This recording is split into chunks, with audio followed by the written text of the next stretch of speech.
We tend to socialize a lot, network, because we know the power is in our community. Yeah.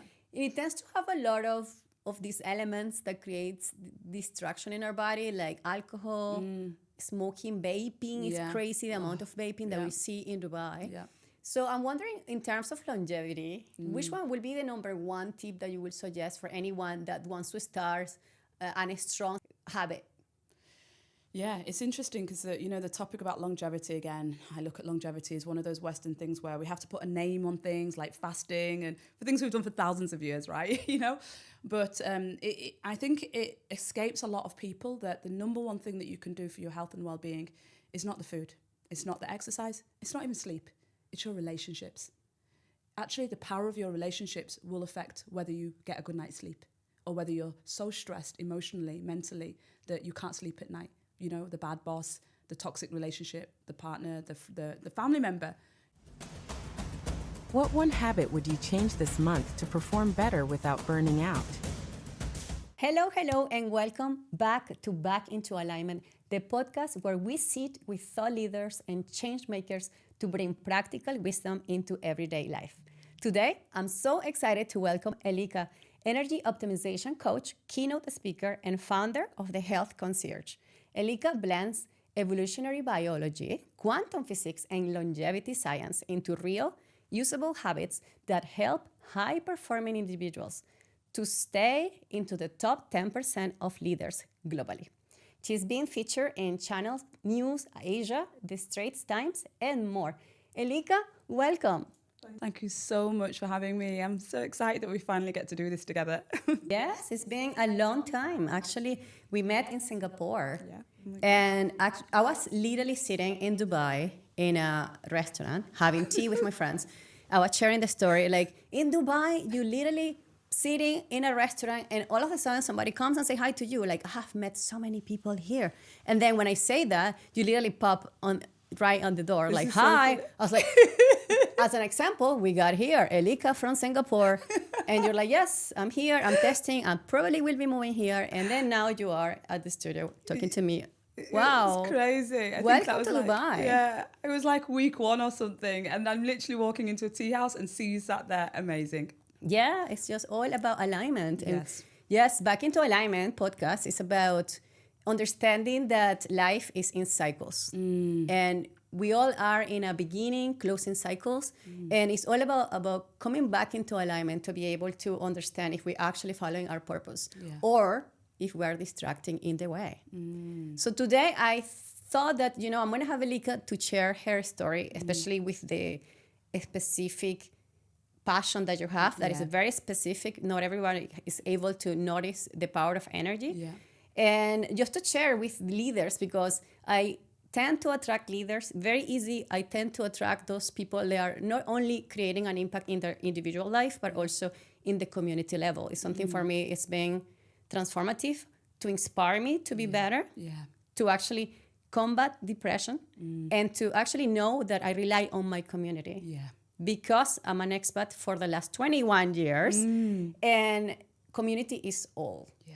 And we have to tap into that so we don't feel alone. And I feel like understanding this is crucial. Yeah. And because you serve leaders, it's so crucial what you do. I'm wondering if you could share with us how the career becoming an energy optimization coach for the 10% that are actually leaders in the world started. Is it something that started when you were a kid or how? Tell me a little bit about the story. Of course, thank you. And I think it's interesting because just like when I'm speaking to a lot of the other leaders, it's not a switch. I'm always trying to connect the dots. So when you connect the dots for someone, it gives them a lot of clarity so they can move forward with speed. And when I look back now, I understand why everything happened the way it happened. But of course, I didn't know at the time. So if I think about when I first entered the workplace, I wanted to be a businesswoman because I saw my mom in the 80s with the power suits and the briefcase. And as a lawyer, I thought I need to be a businesswoman. But equally, I also remember thinking at that point I wanted to be a chef because I loved food, but I just completely dismissed that. So I went into the corporate career and I started off in recruitment, in HR. I did my CIPD thinking that I was going to become this big HR professional, but as part of the CIPD, which is the Chartered Institute for Personnel and Development, you had to do work experience in HR, and it was so administrative, so boring. And I knew then when I was entering the workplace that I wanted something more strategic.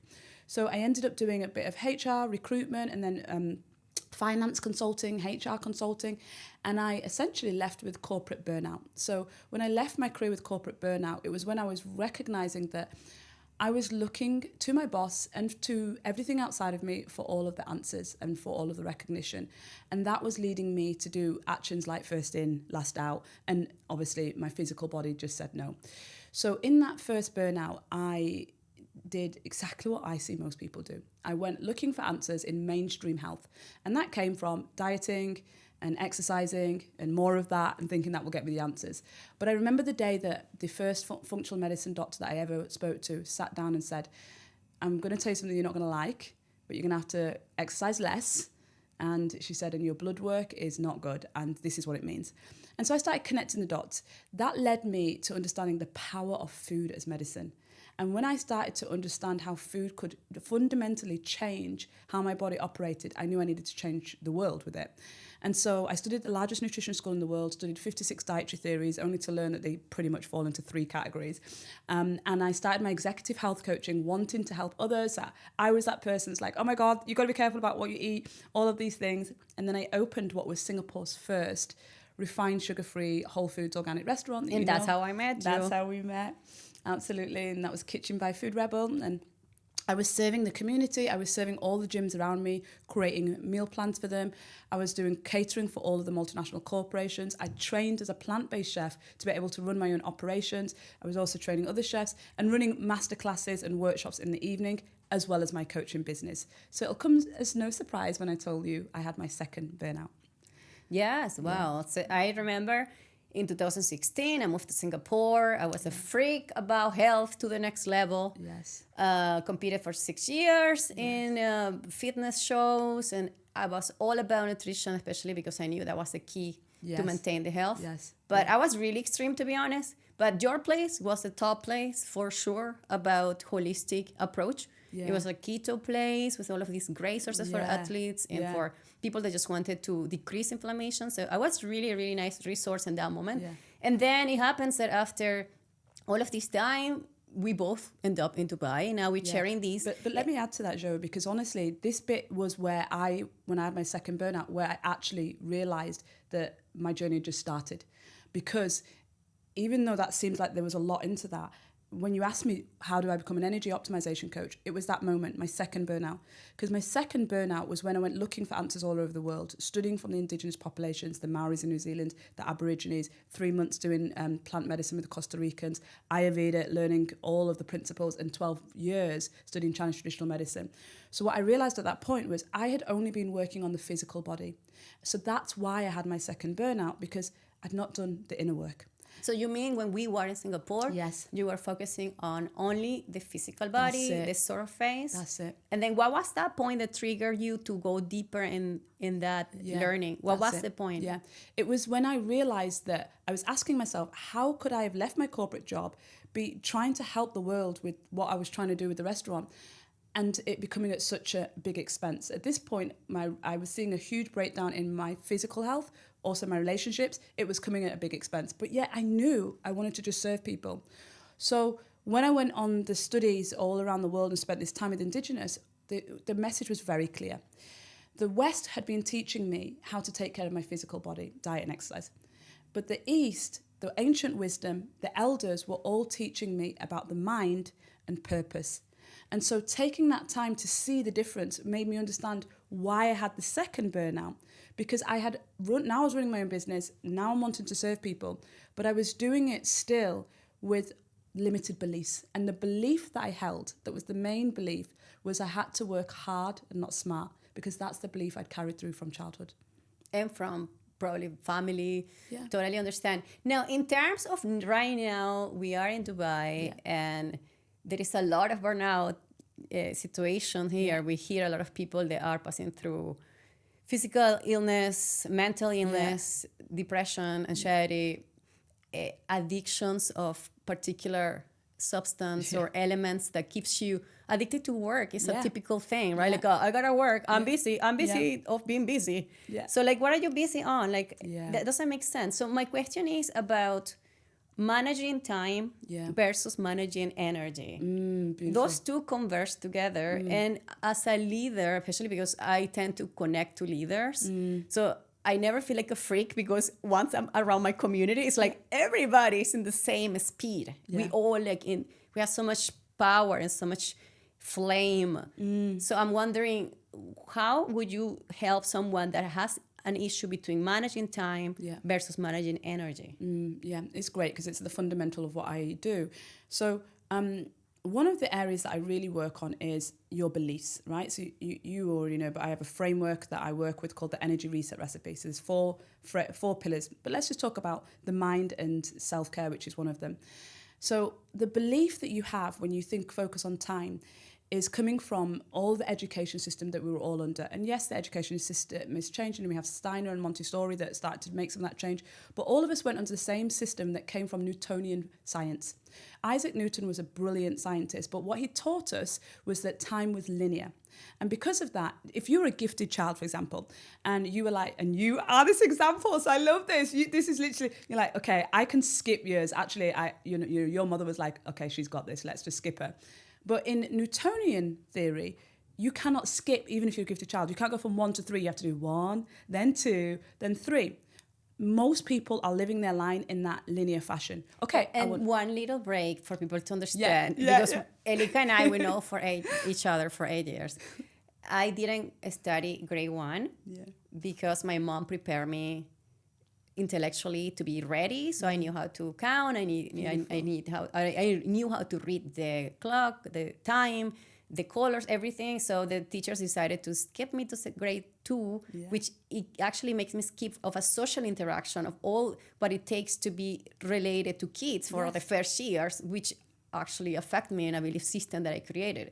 So this is kind of the story that we're sharing, because like you were saying, life is not linear.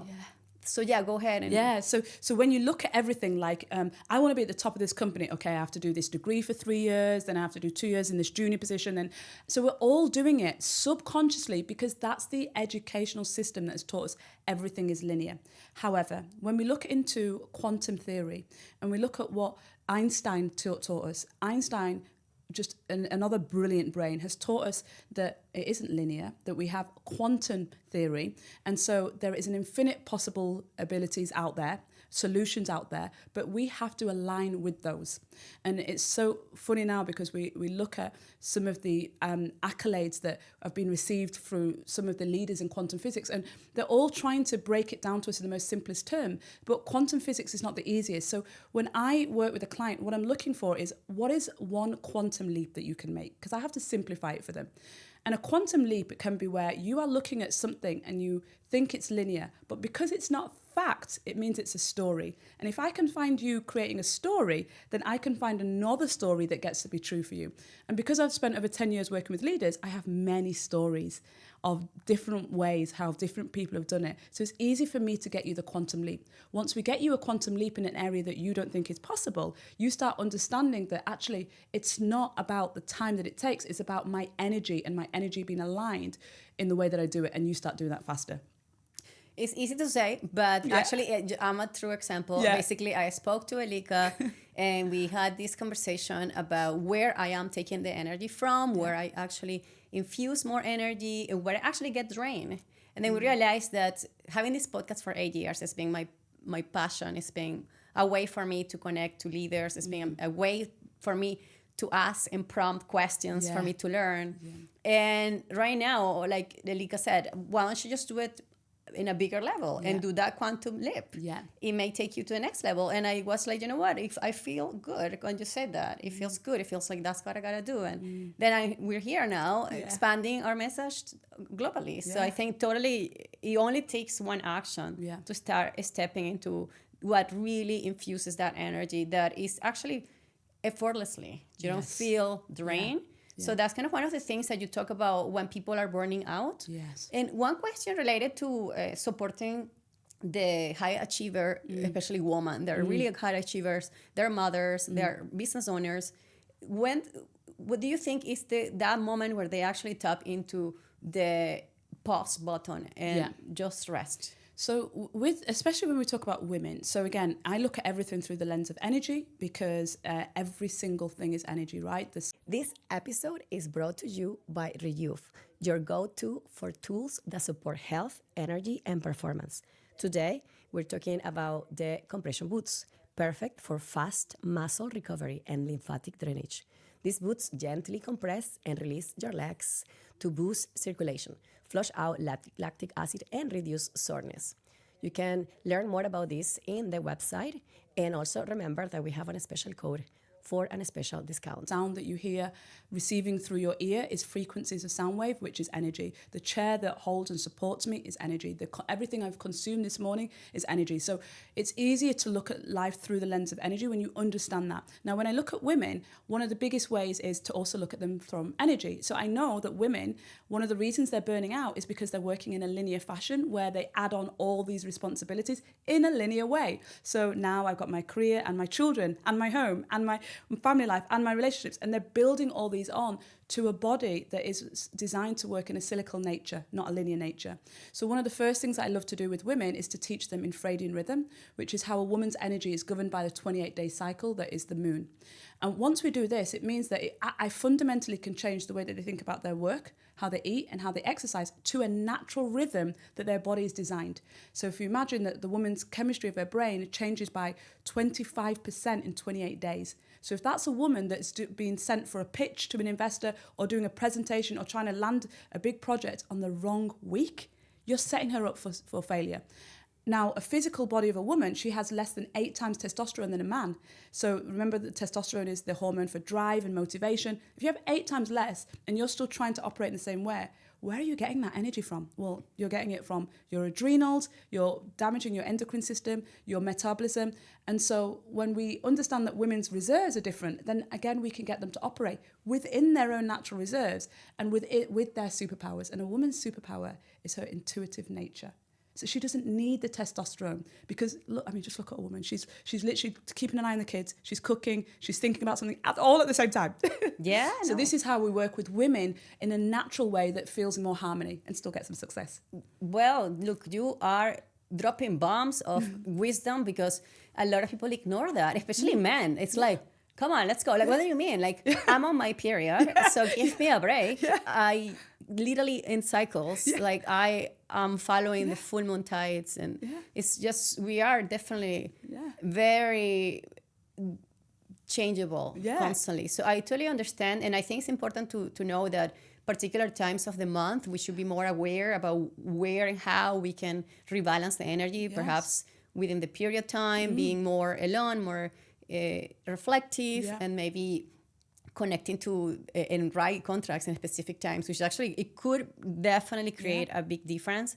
And how to actually present it and how to be aware. Firstly, to be aware, because sometimes we just numb ourselves and the power of being creators, right? My question related to that, because we live in Dubai, a place where women are really stepping to the next level, a lot of network events. There is actually a percentage of women that needs to be in every business. So definitely Dubai is taking the next level in terms of considering the power of women. How do you see yourself, since you've been here for a very short time, like how do you see yourself you could create more of awareness for women to reduce burnout and to just step more into what gives them energy? I think it's about adopting our own superpowers and knowing, you know, we already all know that we are so different, but we all are still trying to be the same. The quicker, and you know I'm absolutely in love with human design, the quicker we accept our individualities and understand more about ourselves, i.e. our inner landscape, our inner world, which goes back to what I was saying about the beginning, the part that was missing for me, the quicker we can have our version of success. So that is why I'm using human design as one of the main tools working with clients, because when you work through the different layers of the energy body that I do, and those layers we can talk about, but it's the physical, the mental, the emotional, and the outer layer, which in physics we call this the information field, the aura, as some people refer to it. But the quicker we can work with our own individual layers of our energy body and understand what makes us unique, the quicker we can step into how we do something and get success with it in a way that nobody else could. And we know this at a very deep layer, but yet our conditioning, which is again an element of human design, is to remove the conditioning, brings us back to trying to be what everybody wants us to be. So this is what I see in Dubai. I apply this anywhere, but I see it here. Well, to be honest, you came 2 months ago and I talk about Elika. I was like, I know Elika. I know Elika. Like, you definitely spreading your energy very fast in the proper containers, which is very important. Sometimes we say yes to everything. And it's just to be intuitive enough to know where your energy is going to contribute to expand instead of just diminishing, right? In terms of the human design, a lot of people don't know. I actually ask people, like, do you know what human design is? A lot of people don't know what it is. I was curious enough. In 2018, I did my first time human design reading, and it really helped me to understand where I generate energy from which fields I generate energy just by nature, and then from which fields I actually feel myself with energy. And I think this is very important to know, because sometimes we tend to assume from other people where they are taking their energy. Sometimes we don't understand why someone just crash and just cannot generate more energy. It needs a break. And then I'm just wondering, like, how do you see yourself trying to explain this to someone that has no idea about human design and don't judge you to say, hey, that's just too Google for me? I mean, most of the people that I work with are highly cognitive, so they're very left-brainers. So because my love for physics has over the years evolved, it's actually very easy for me to give people science. And I think the more people look for the science, the more they actually need to look for the non-science. And the more people are in the world of spirituality, the more they need the science. So it's interesting that I always see this harmony that needs to be created. And I sit right in the middle. I sit in the middle because, I come from a background where, I used to be married to a rocket scientist. My mom's a lawyer. My family are doctors. So I come from an environment that conditioned me to always use my brain, have facts, have figures, and all of that. And then I found my superpowers in stepping outside of that. So I know both worlds very well. And when it comes to human design, it's why I love it. Remember, I started off in HR, and when in HR, we use these archetypes like disc profiling, Myers-Briggs. Disc pro, right? Yeah, so everyone has their own version of it, but they're all archetypes that put humans into beautiful little boxes. And the data for that is 50 to 100 years at most. So if you're somebody that loves a lot of data to prove something, then you're going to love human design, because human design is a blend of science and ancient wisdom that's thousands of years of data of how humans have operated. So we go from the ancient wisdom. So we have things like the Kabbalah, which is more of a way of living. And we have the I Ching, which is what your acupuncturists use to understand the exact meridian lines that they put a needle in. And you have things like the Hindu chakra system, which comes also, you see this in Hinduism, in Ayurveda, the oldest healthcare system in the world. But yet we have the pseudoscience, which is unproven, or I would like to say unfunded science, like astrology and numerology. But you also have physics and biology. So all of those modems individually are so powerful that for human design, it would be, I spent 9 years studying it and I'm still learning new elements. It would be too much for somebody to understand. So what human design does is it depicts it on a visual body graph. And my job, and what I've been studying for 9 years, is how do I interpret that for somebody so it's not information in their mind, but they can start living and integrating this in their life, because at the end of the day, it is the most authentic roadmap to who they are.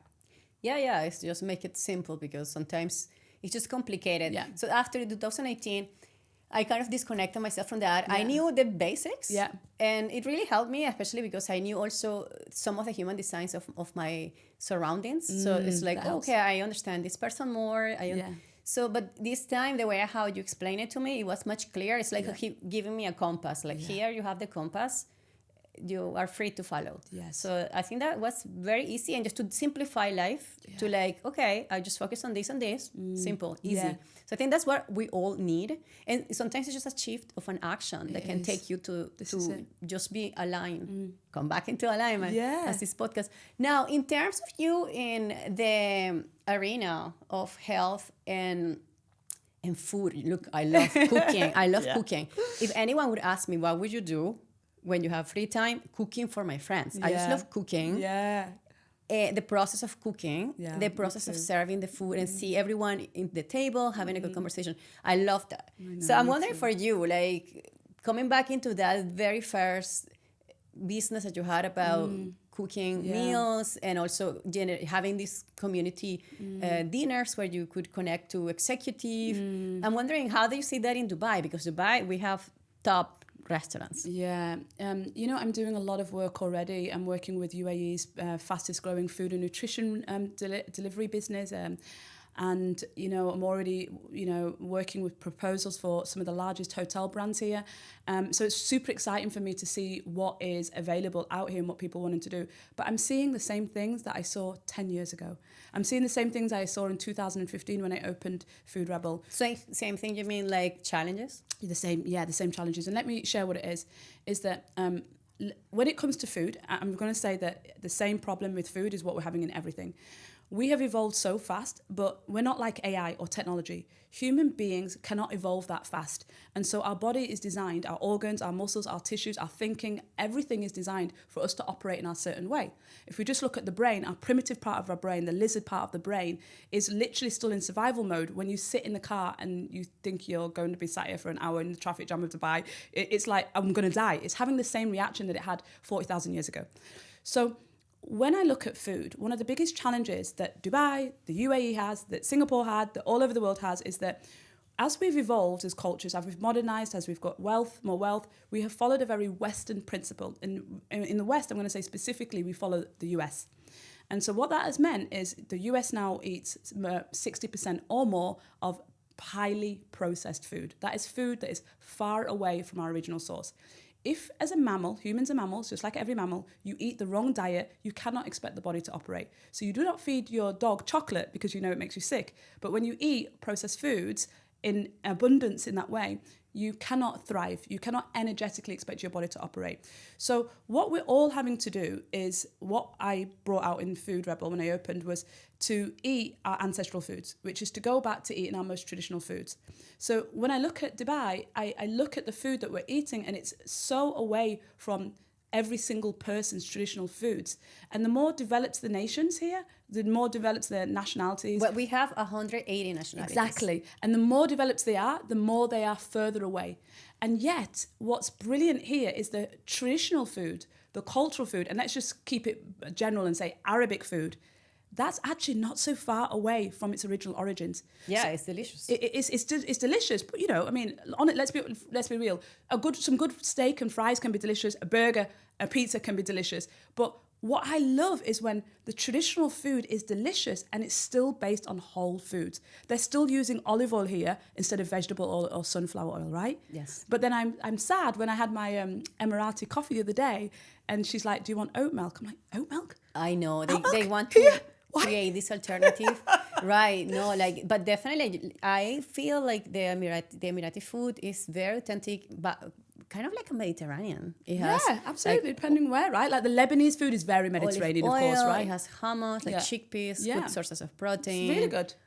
Olives. Yeah. I mean, it's delicious, and definitely it goes back to the roots of the locals, though. That's it. Like, I'm from Venezuela, and the staple in Venezuela is corn. Yeah. So we don't really use corn here. No. But everybody in terms of how we approach nutrition can follow a diet that's going to be in fashion or out of fashion. I mean, you and I, we've done it all. Like, we've done the keto, we've done the vegan, we've gone to the extremes of all of it. Totally. So we've learned the hard way that there isn't one diet that fits all. And we've also learned that your body needs something in every different season, right? Maybe when I was doing plant-based, I had to do all my food that I had to eat for a full month was not even cooked above 46 degrees. I didn't just do vegan, I did raw vegan.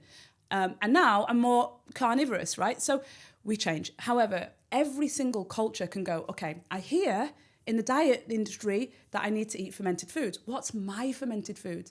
Is it labneh? Is it a kombucha? Is it kimchi? Is it sauerkraut? Is it the Greek yogurt? We all have our version. Oh, I hear that I need to consume more collagen and I can get that from broths. Oh, what's my version? Is it the fish bone soup that my grandma used to make? Is it the chicken bones? Is it the marrow? We all had our own versions. So I always encourage people to go back to their roots. And guess what? They end up eating the comfort foods that they frigging love. And so they end up being able to sustain it where they can't sustain eating salads every day. Yeah, of course. To be honest, I love local food in Dubai. So that's always my selection. Yeah, me too. Always go for it. And I definitely feel like it nourishes me. I don't feel inflamed anyway, so I feel like it really suits me, which is a good kind of intuition I'm developing for all of these years, being extreme and now being more balanced. And I think one of the things I wanted to share with you is like for high achievers, we tend to socialize a lot, network, because we know the power is in our community. And it tends to have a lot of these elements that creates distraction in our body, like alcohol, smoking, vaping. It's crazy the amount of vaping that we see in Dubai. So I'm wondering, in terms of longevity, which one will be the number one tip that you would suggest for anyone that wants to start a strong September habit? Yeah, it's interesting because, the topic about longevity, again, I look at longevity as one of those Western things where we have to put a name on things like fasting and for things we've done for thousands of years, right? But I think it escapes a lot of people that the number one thing that you can do for your health and well-being is not the food. It's not the exercise. It's not even sleep. It's your relationships. Actually, the power of your relationships will affect whether you get a good night's sleep or whether you're so stressed emotionally, mentally, that you can't sleep at night. The bad boss, the toxic relationship, the partner, the family member, that your relationships will be the ones that allow you to go, I don't want to drink without feeling like you have to people please, right? Or your relationships will be the one that go, oh, I know you're quite health conscious. Probably you're not going to like us if we all go for just the pizza where that's the only choice. It's your relationships.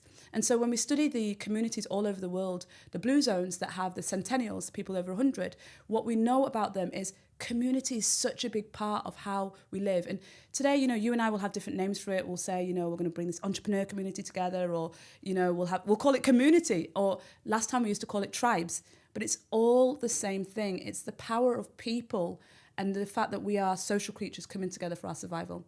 So I would say that, firstly, make sure that the people that are around you, and when we talk about this through the lens of energy, we are absorbing everybody's energy field, whether you know it or not.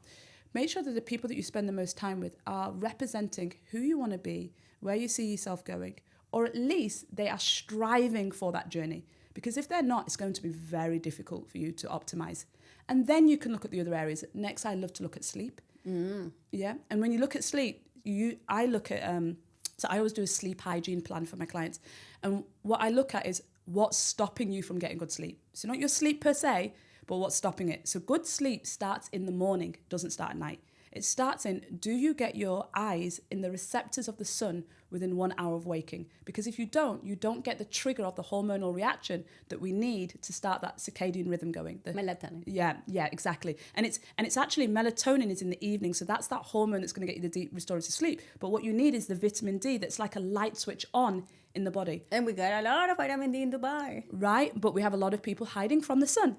Unfortunately, yeah. Right. So you think like how long, like 5 minutes receiving sun in the morning is enough? Yeah, 5-10 minutes of the receptors in your eyes, and that can be sitting out on your balcony. But I take your water outside. I say water because again, we want to start off with water before we take our coffee.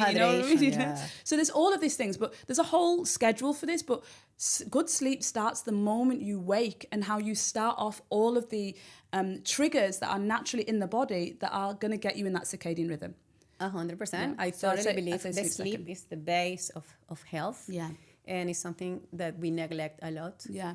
I love your information. I love your passion, and also the holistic approach that includes intellectual growth, includes physical awareness, includes community building, environment, choosing the place for you to thrive, like a Dubai place. I'm wondering if we can have you again in the show.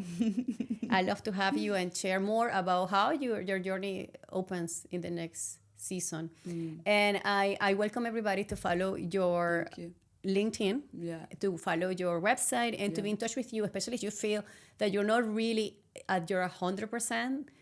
Is a good time to give you a call, because I feel like anyone that really is in contact with your energy, you give them a little bit of that medicine. I don't know if it's a medicine, but it could be like a key to open the door. Like here you have the key. It's up to you to enter or not. Yeah, well, that's my human design, isn't it? Yeah, so it's amazing, especially because you do have all of these intertwined concepts that can also lead to succeed in that, to the success that we're looking for. But I love this conversation. I'm looking forward to have you again, to connect. out there in the next season, which is one of the biggest and fastest seasons in Dubai. And thank you so much for coming. Yeah, thank you so much for having me. And I hope everybody really starts to look at managing their energy as one of their key principles of well-being. Thank you. If you liked this, smash that subscribe button and click the bell so you never miss a video.